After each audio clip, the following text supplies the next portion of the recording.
নমস্কাৰ শ্ৰদ্ধাৰ মধ্য গুৱাহাটী আৰু অসমবাসী ৰাইজ মধ্য গুৱাহাটীবাসী ৰাইজে আজি জনাদেশ প্ৰদান কৰিলে আৰু মই এই জনাদেশৰ প্ৰতি সন্মান জনাইছোঁ। মই মধ্য গুৱাহাটী সমষ্টিৰ বিজয়ী প্ৰাৰ্থী বিজয় কুমাৰ গুপ্তা ডাঙৰীয়াক অভিনন্দন জনাইছোঁ আৰু বিধায়ক হিচাপে তেওঁৰ ছাকচেছফুল টেনিয়ৰ সম্পূৰ্ণ হোৱাটো কামনা কৰিছোঁ। নিৰ্বাচনী ৰাজনীতিত এয়া আছিল মোৰ প্ৰথমটো খোজ।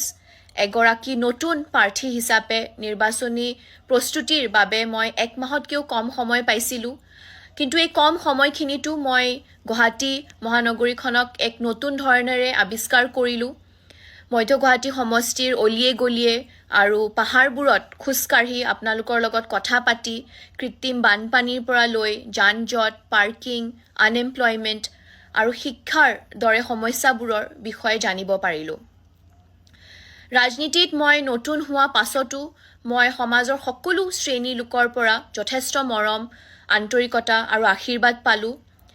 যুৱ প্ৰজন্মৰ স্পেচিয়েলি জেনজিৰ পৰা আৰম্ভ কৰি মোক আশীৰ্বাদ দিয়া আৰু পথ দেখুৱাই দিয়া জ্যেষ্ঠসকললৈ আৰু মোক নিজৰ ঘৰলৈ আদৰি নিয়া সকলো পৰিয়ালক ধন্যবাদ জ্ঞাপন কৰিলোঁ।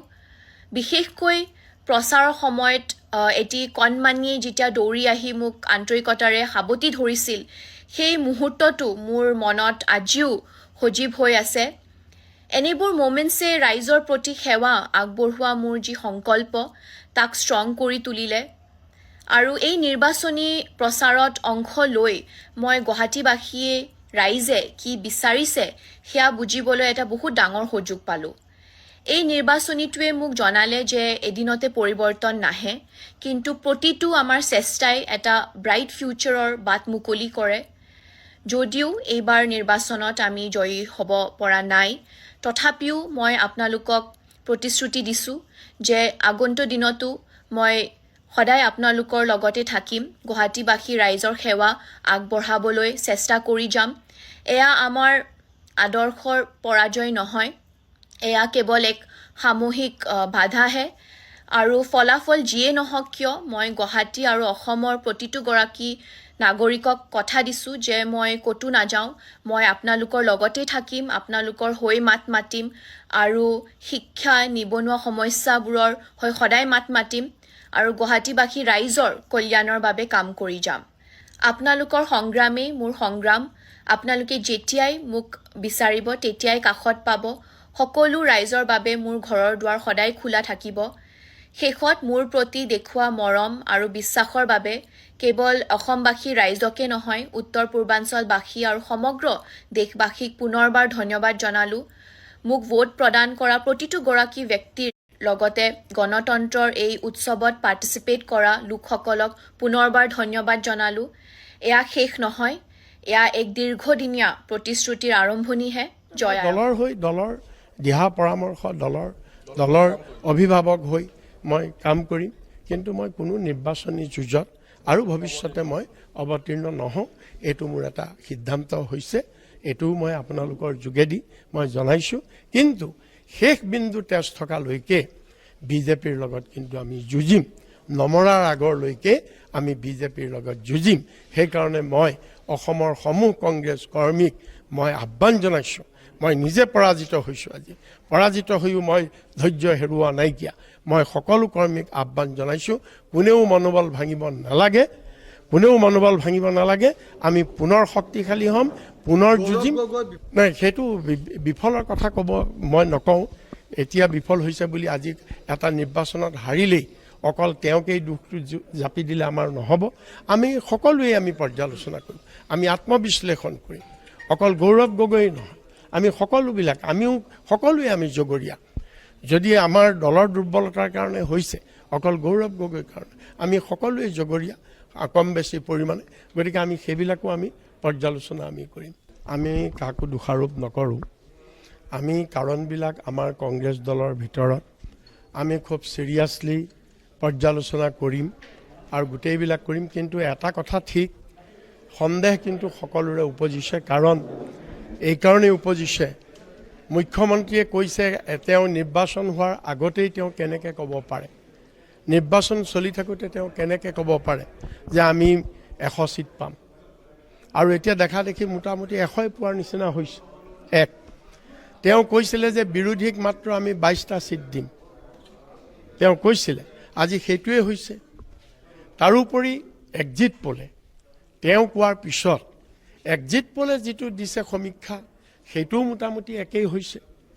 গতিকে তাৰোপৰি বিজেপিৰ বিভিন্ন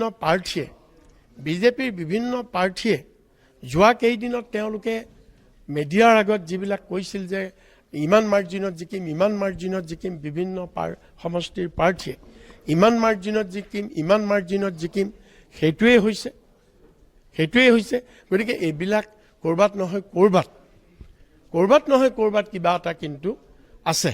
আমি সেইটো যিটো আগৰ পৰা অভিযোগ আহি আছে ভোট চুৰিৰ, EVM হেকিঙৰ, EVM মেনিপুলেশ্যনৰ, গতিকে এইটো কেতিয়াও সন্দেহৰ ঊৰ্ধ্বত নহয়।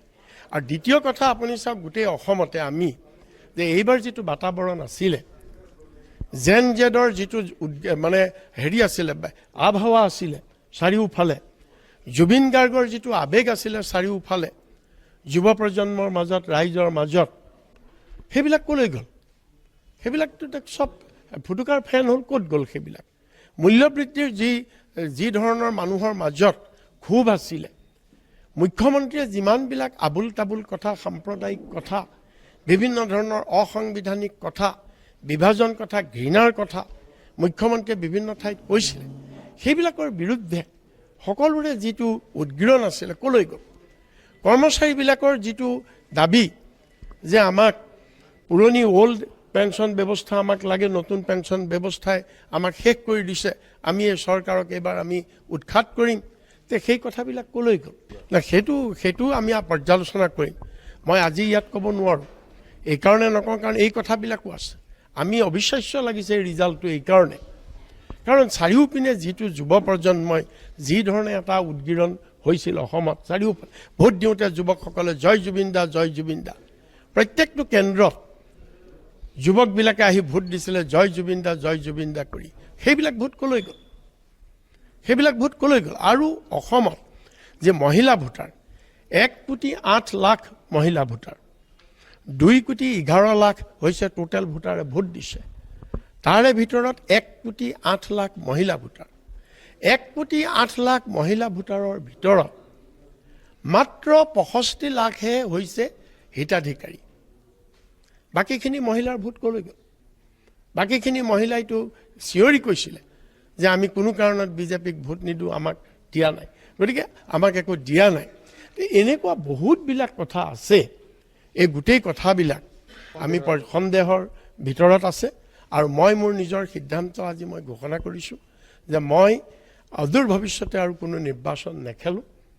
মই দলৰ এগৰাকী নিষ্ঠাবান কৰ্মী হিচাপে শৰীৰত শেষ বিন্দু তেজ থকালৈকে কংগ্ৰেছ দলৰ হৈ কাম কৰিম, কংগ্ৰেছ দলক শক্তিশালী কৰিবৰ কাৰণে চেষ্টা কৰিম, আৰু বিজেপিৰ এই আদৰ্শৰ লগত কোনো কাৰণত মৃত্যুৰ আগমুহূৰ্তলৈকে কোনো কাৰণত বিজেপিৰ এই আদৰ্শৰ লগত আমি আপোচ নকৰোঁ। আমি দলটো পুনৰ শক্তিশালী কৰিবৰ কাৰণে আমি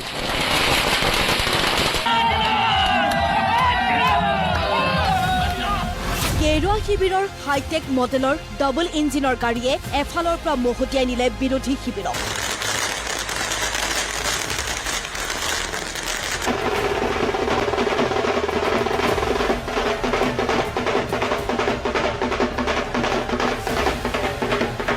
উজনি অসমত কংগ্ৰেছৰ দুৰ্গৰ চিনচাপ হিচাপে ইটা এটুকুৰাও নাথাকিলগৈ। প্ৰয়াত প্ৰাক্তন মুখ্যমন্ত্ৰী তৰুণ গগৈৰ সমষ্টিত অন্তিম টুকুৰা ইটাও খহি পৰিল বিজেপিৰ আক্ৰমণত। কংগ্ৰেছ তথা আন বিৰোধী দলসমূহৰ দুৰ্নীতি পৰিৱৰ্তনৰ শ্লোগানে কোনো প্ৰভাৱী নেপেলালে নিৰ্বাচনী ৰণত। তিনি গগৈৰ নেৰেটিভৰ কথা বাদেই দিয়ক, ৰণাংগনত দুই গগৈয়ে আৰম্ভণিৰে পৰাই টিকি থাকিব নোৱাৰিলে। মিত্ৰ দলৰ আসন যোগ নিদিয়াকৈ বিজেপিয়ে অকলে স্পৰ্শ কৰি পেলালে চৰকাৰ গঠনৰ যাদু সংখ্যা।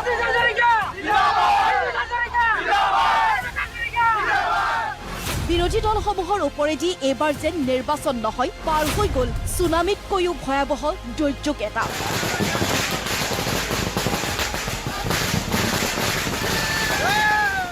নিশ্চিতভাৱে NDAৰ বাবে এই বিজয় ঐতিহাসিক। ঐতিহাসিক ৰায় আৰু বিজেপিৰ প্ৰতি ৰাইজৰ যি আস্থা বিশ্বাস, প্ৰধানমন্ত্ৰী শ্ৰদ্ধেয় নৰেন্দ্ৰ মোদী, মুখ্যমন্ত্ৰী ডক্টৰ হিমন্ত বিশ্ব শৰ্মা ডাঙৰীয়া, সৰ্বানন্দ সোণোৱাল ডাঙৰীয়া সহিতে আমাৰ নেতৃত্বৰ ওপৰত ৰাইজে পুনৰ যি ভৰসা আৰু বিশ্বাস ব্যক্ত কৰিলে, নিশ্চিত ৰূপত আমি অসমৰ জনগণৰ প্ৰতি অধিক দায়বদ্ধ হৈ আগন্তুক দিনত আমি সেৱা আগবঢ়াই যোৱাৰ কাৰণে আমাৰ চেষ্টাৰ ক্ৰুটি নকৰিম। It's a great feeling. It's a great feeling. The people of Assam have vindicated the stand, the policies and programs taken up by the BJP government under Dr. Himanta Biswa Sharma.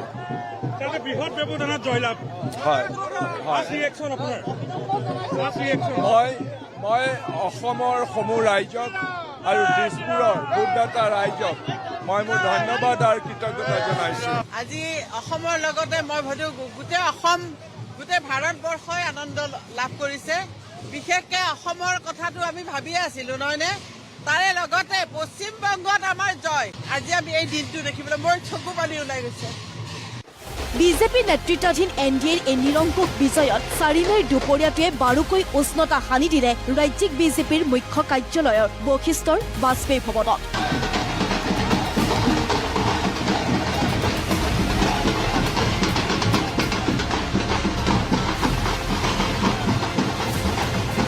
দিনৰ প্ৰায় 1 বজাৰ পৰা বাজপেয়ী ভৱন চৌহদত আৰম্ভ হোৱা ৰঙৰ খেলা যেন শেষেই নহ'ব।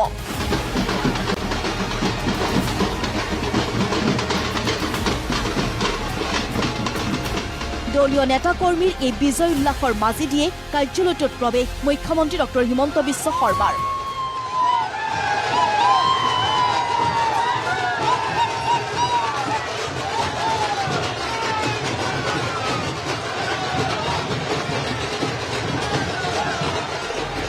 অগপ BPFক লগত লৈ বিজেপিৰ এই বৃহৎ বিজয়ৰ মূল খনিকৰ তেওঁ।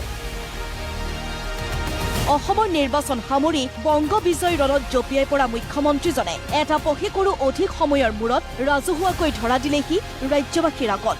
ভাৰতীয় জনতা পাৰ্টীয়ে বিশ্বাস কৰিছিলে যে আমি নিৰ্বাচনত 100টাতকৈ অধিক আসন লাভ কৰিব পাৰিম আৰু সেই বিশ্বাসেৰে আমি ৰাইজৰ মাজলৈ গৈছিলোঁ।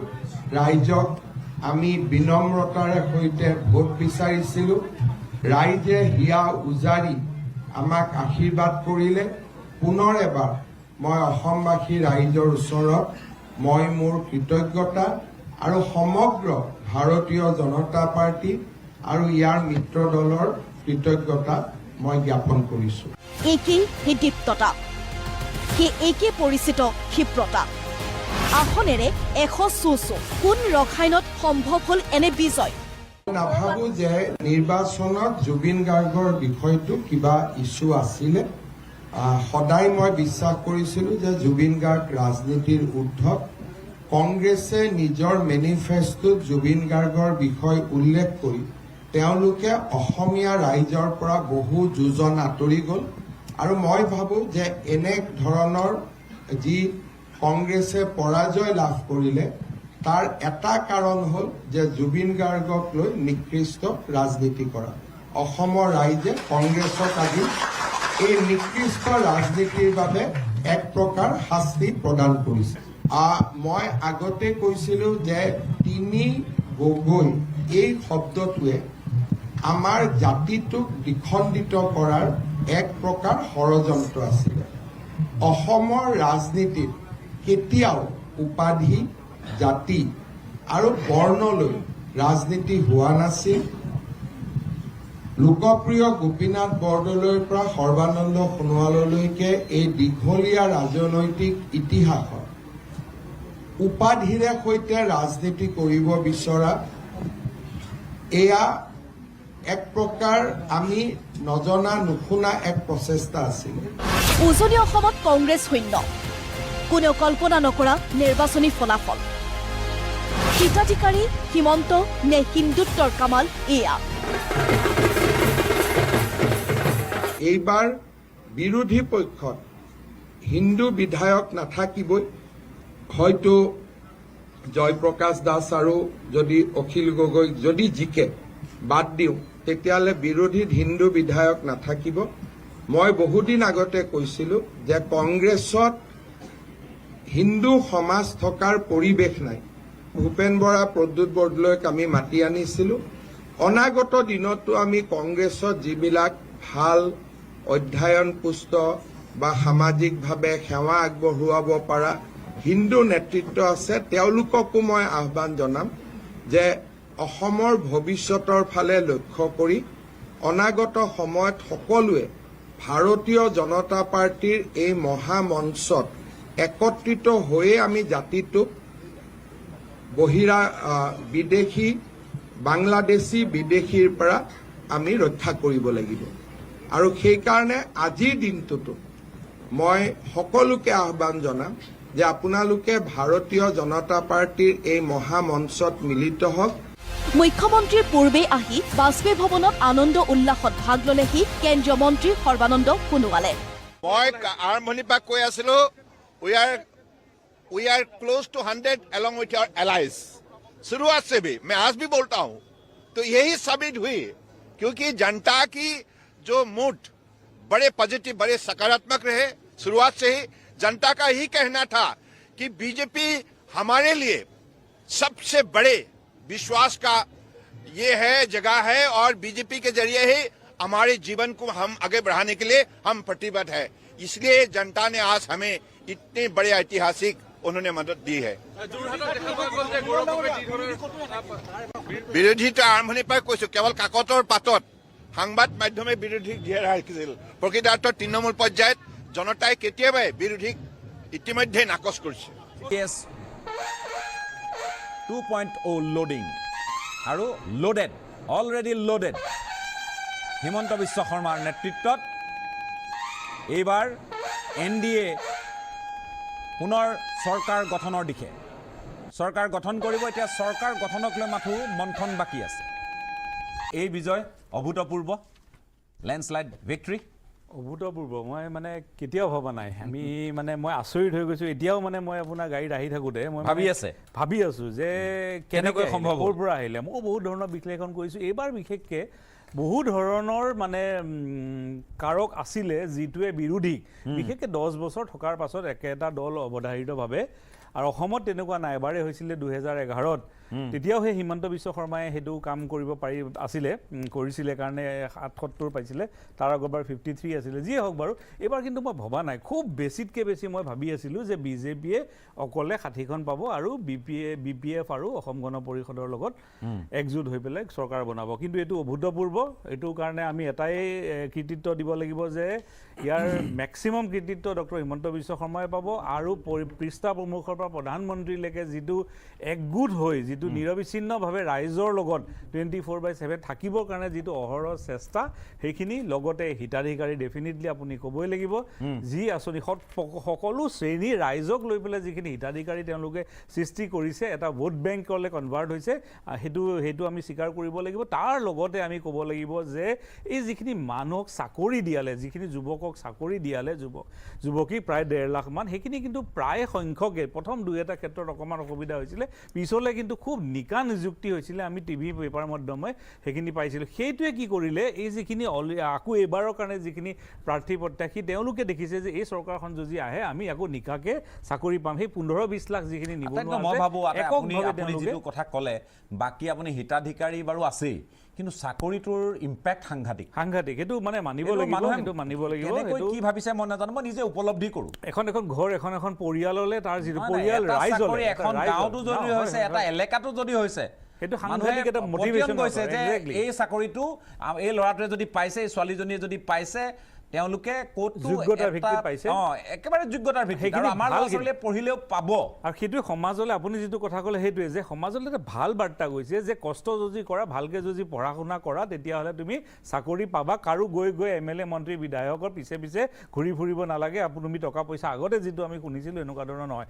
লগতে যিটো APSC ৰিফৰ্ম চাওক, APSCয়ে কি কয়, এডমিনিষ্ট্ৰেটিভ অফিচাৰ, মেজিষ্ট্ৰেট তৈয়াৰ কৰে, সেইখিনিয়ে গৈ পেলাই গোটেই প্ৰশাসন যন্ত্ৰটো চলায়। তাত যিটো তেওঁলোকে যিটো ক্লিয়াৰিটি এটা আনিলে, দিলে সেইখিনিয়েও বহুত ক্ষেত্ৰত অপজিশ্যনৰ হোমৱৰ্ক লাগিব আৰু হাৰ্ড ৱৰ্ক লাগিব এতিয়া হিমন্ত বিশ্ব শৰ্মা ইন্টেলেকচুৱেল আৰু গুৱাহাটীত বহি লেকচাৰ মাৰি ছ'চিয়েল মিডিয়াত মানুহবিলাক এইটো পৰা ঝামেলা মানে এনেকুৱা এটা ডাঙৰ লেকচাৰ মাৰি দিয়ে না গুৱাহাটীত বহি মানুহবিলাকে মই এটা কথা ক'ব খোজো আজিৰ তাৰিখত ইলেকশ্যন ডমেইনত আমি যিবিলাকে ভাবো যে আমি অপিনিয়ন মেকাৰ এই অপিনিয়ন মেকাৰ কিন্তু নহয় অপিনিয়ন মেকাৰ এই প্ৰমাণ কৰিছে হিমন্ত বিশ্ব শৰ্মা মোৰ ঘনী ভোটটোকে মই ইনফ্লুৱেঞ্চ কৰিব পৰা নাই আৰু বেলেগক পাৰিবা নি এতিয়া মই ত্ৰিদীপ ভাগৱতীক লৈ পেলাই মই এটা কথা ক'ব পাৰোঁ ত্ৰিদীপ ভাগৱতী খুব ভাল ভাষণ দিয়ে তাক গোটেই অসমত মাতে কিয় মাতে ত্ৰিদীপ ভাগৱতীয়ে ভাল ভাষণ দিয়ে এই ঠিক তেনেকুৱা কথা ভাল ভাষণ দিব যেনেকৈ মাতে ঠিক তেনেকৈ দিছপুৰতে বহাবৰ কাৰণে ভাল কিবা এটা আশা দিব দেখুৱাব লাগিব নাম দিছে নেকি ভাষণ জীৱী বুলি কাইলৈ ইলেকশ্যন খেলিলেও ভোট নিদিব মানে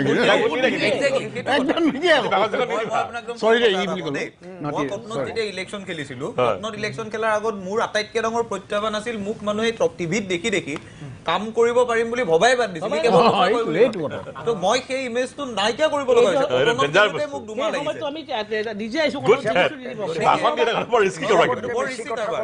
মই মিনাল মই ক'ব খোজা কথাটো এইটো আপুনি প্ৰথম কথা প্ৰত্যাশা সৃষ্টি কৰিব পাৰিব লাগিব দ্বিতীয় কথা কিয় বিজেপিতকৈ কংগ্ৰেছ ভাল সেইটো দেখুৱাব পাৰিব লাগিব কাৰণ কংগ্ৰেছটো টেষ্টেড আজি টিভিকে আহিছে টিভিকে টেষ্টেড নহয় টিভিকে কাহিনীটো বেলেগ কিন্তু অসমত কংগ্ৰেছ টেষ্টেড প্ৰতিটো কথা যিবিলাক কথাৰ কাৰণে আমি বিজেপিক গালি পাৰিছোঁ প্ৰতিটো কথা ইতিমধ্যে কংগ্ৰেছে কৰি থৈ আহিছে গতিকে মই আজি কংগ্ৰেছক সমালোচনা কৰিব খোজা নাই কিন্তু তথাপি এটা কথা কওঁ যে আজিৰ পৰা কংগ্ৰেছে কিন্তু অসমৰ মানুহৰ এই যিটো মেণ্ডেট এই মেণ্ডেটটো কিন্তু সন্মান সহকাৰে ল'ব লাগে আৰু লৈ পেলাই হিমন্ত বিশ্ব শৰ্মাৰ পৰা এটা কথা শিকিব লাগে সেইটো হৈছে হাৰ্ড ৱৰ্ক এই নিৰ্বাচনটোত এইটো অৱস্থাৰ যিটো আপোনাৰ বিৰোধী এই বিৰোধীৰ পিছতো কিন্তু হিমন্ত বিশ্ব শৰ্মাই দিনটোত কিমান কেইখন মিটিং কৰিছে কিমান 100ৰ আশে-পাশে ৰেলী কৰিছে এই যিটো কষ্ট মই গৌৰৱ গগৈ কৰা দেখা নাই মই কৈছোঁ গৌৰৱ গগৈ শিকিব লগা আছে গৌৰৱ গগৈৰ সময়ো আছে কিন্তু মই এটা কথা কওঁ কংগ্ৰেছে যদি ভাবে যে আকাশত চাং পাতি পেলাই টেলিভিশ্যনত কথা কৈ ছ'চিয়েল মিডিয়া কেম্পেইন কৰি যদি ইলেকশ্যন জিকিম বুলি ভাবিছে এইটো কিন্তু আৰু কিমান দিনলৈকে থাকিব মই এইটো কিন্তু আজিয়ে এইটো কৈ থৈছোঁ কাৰণ এটা কথা মিনাল দা আপোনাক এটা কথা কওঁ মনত কৰি দিব খুজিছোঁ আপোনাৰ এই চেনেলতে এই ষ্টুডিঅ'তে আমি কিবা এটা কথা প্ৰসংগ পাৰোঁতে কৈছিলোঁ যে এই যিটো অৱস্থা এইটো অৱস্থাত কিন্তু 92খন আসন NDA পাব পাৰে আমি পিছত নম্বৰটো ইফাল হয়তো আমাৰ অনুমানত হৈছে আপোনাৰ দুখন আমি 92 কথাবিলাক কৈছিলোঁ এতিয়া বম গালি খাইছোঁ বহুতৰ পৰা মই গালি খাইছোঁ আমাকতো আকৌ পটককৈ লগাই দিব পাৰে এই বিজেপি এই পৰ্যায়ত আপোনাক কৈ দিব এই কংগ্ৰেছ এই কাহিনীটো হৈছে আসাম ত্ৰিপুৰাত এটা অপ এড আৰ্টিকেল ওলাইছিলে মোৰ তাতে মই কৈছিলোঁ বিজেপি খুব এণ্ট্ৰেঞ্চ আৰু বহুত চিট জিকিব সেইটো বুলি কোৱা কাৰণে মই গালি খাইছোঁ মই মাত্ৰ দুটা কথা কওঁ এটা হৈছে ইলেকশ্যন কমিশ্যন ইণ্ডিয়াৰ এই ৰূপটো থাকিবলৈ আছে এইটো অস্বীকাৰ কৰি লাভ নাই প্ৰথম কথা দ্বিতীয় কথা EVMত ইলেকশ্যন হ'ব এই দুটা ৰিয়েলিটি বেনিফিচিয়াৰী থাকিব এইটো 3 নম্বৰ ৰিয়েলিটি 4 নম্বৰ বিজেপিৰ অৰ্গেনাইজেশ্যন আছে 4 নম্বৰ ৰিয়েলিটি চব বাদ ৰিয়েলিটি বিজেপিৰ অৰ্গেনাইজেশ্যনটোৰ নিচিনা কাম কৰিবলৈ 50%টো যদি আশা কৰে আদাৰৱাইজ কোনো কথা নাই চাওক এই মুহূৰ্তত কংগ্ৰেছৰ এজনে লিখিছে মই জানোতে মোৰ ওচৰলৈ ভুলে সময় লাগে তেওঁ লিখিছে তেওঁতো মই গ'লে যে কংগ্ৰেছ আৰহে জিকি আছে মানে আৰনো কি পেনেলিষ্টক ব্ৰেকত সোধোতে গম পালোঁ কংগ্ৰেছ আৰ মানে ৰকি বুল কংগ্ৰেছ ৰকি বুলহে আজি এই 23টা 24টা চিটত যে আগুৱাই আছে তাৰ কাৰণে গৌৰৱ গগৈ এটা ছিংগল মানুহ ইয়াতে নাই এতিয়া আপুনি 5 বছৰ ভাবকচোন অসম বিধানসভাত কংগ্ৰেছ বুলি ক'লে মুছলমান মানুহ থাকে আৰু কি কেম্পেইন কৰিব লাগে বিজেপিক আৰু 5 বছৰৰ কাৰণে ত্ৰিদীপকটো কামত বেলেগত পঠিয়াই দিব নেপাল চেপালত বিজেপি বোলে কথা নাই বোলে নহয় ত্ৰিমান পঠিয়াই দিলে কাৰণ 5 বছৰ যদি মুছলমান মানুহকেইটাক দেখাই থাকে আৰু কৰিবলৈ কি লাগে মই মাত্ৰ এটা কথা কওঁ সেইটো হৈছে জেনজি এই জেনজিক লৈ পেলাই যিখিনি কথা কৈ থকা হৈছে মই জেনজিক লৈ মই মাত্ৰ এটা মোৰ মনৰ কথা ক'ব খুজিছোঁ সেইটো হৈছে জেনজি কেইটাক আমি মূৰত দায়িত্ব দিছোঁ নেকি অসমখন সলাব লাগে জেনজি যদি আমি চাওঁ প্ৰায় 73 লাখ জেনজি আছে অসমত এইবাৰ ভোট দিছে এই ভোট দিয়া মানুহখিনিক হিমন্ত বিশ্ব শৰ্মাই দিয়া 2 লাখ চাকৰিৰ মানে একেবাৰে নিকাকৈ দিয়া 2 লাখ চাকৰি যিটো প্ৰত্যাশা সৃষ্টি কৰিছে তাৰ বিপৰীতে জেনজিয়ে কি কাৰণত কংগ্ৰেছে ভোট দিব কংগ্ৰেছে কোনোবা ক'লে নেকি মই ক'ব খোজা এইটো যে জেনজিক আজি আমি ক'ম যে জেনজিয়ে মানে সলনি কৰিব নাহিলে জেনজি সলনি কৰিবৰ কাৰণে জেনজি কি ধৰণৰ প্ৰত্যাশা দিয়া হ'ল মোৰ মাত্ৰ কথা এই যিটো জেনজি কথা আমি কৈ আছোঁ যিটো 58,000 প্ৰতিটো সমষ্টিত আছে বুলি আমি ধৰি লৈছোঁ এই জেনজিয়ে কিন্তু অসম আন্দোলন দেখা নাই এই জেনজিয়ে আকৌ সদানগৰ আন্দোলনৰ কথা ইমান ভাবি নাথাকে